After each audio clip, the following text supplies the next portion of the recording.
تمہیں مجھ سے کوئی کام ہے؟ ہاں. یہ عورت کون ہے؟ مجھے نہیں پہچانتی؟ نہیں.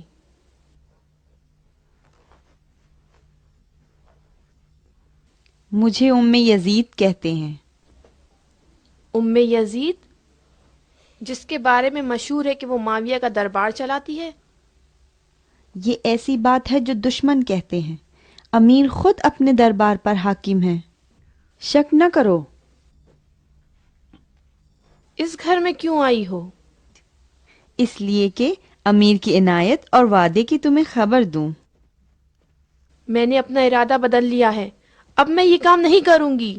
جودہ، ہوشیار رہو، یہ امیر المومنین کی جانب سے تمہارے ساتھ بات کرنے آئی ہیں۔ یہ جان لو کہ معاویہ سارے عالم کا خلیفہ اور جانشین پیغمبر ہے۔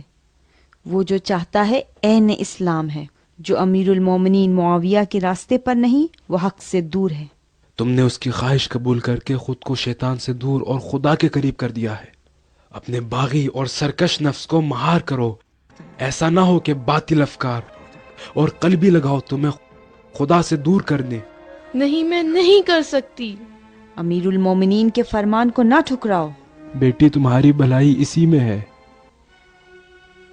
یزید تمہارے وصال سے راضی ہے، اور امیر المومنین نے بھی اس وصال کا وعدہ کیا ہے اور حکم دیا ہے کہ سونا، چاندی، بہشتی باغ جو تم چاہو تمہارے نام لکھ دوں۔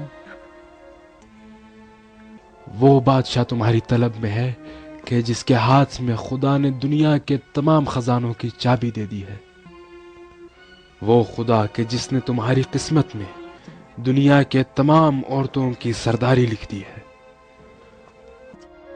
اس دن جب ابا محمد ابو الحسن کے جانشین تھے تو تم ان کے گھر گئی، اور آج جب یزید تخت خلافت کی جانب بڑھ رہا ہے تو تم ان کے گھر جاؤ گی۔ تمہیں عرب کی عورتوں کی سردار ہونا چاہیے۔ لڑکی، اس ستارے کو تمہارے لیے آسمان سے لیا ہے، اسے ٹھکراؤ نہیں۔ شک نہ کرو۔ میں کیسے یقین کر لوں؟ کس چیز کا؟ یہی کہ امیر اپنے وعدے کا پابند رہے گا۔ کیا چیز تمہیں مطمئن کرے گی؟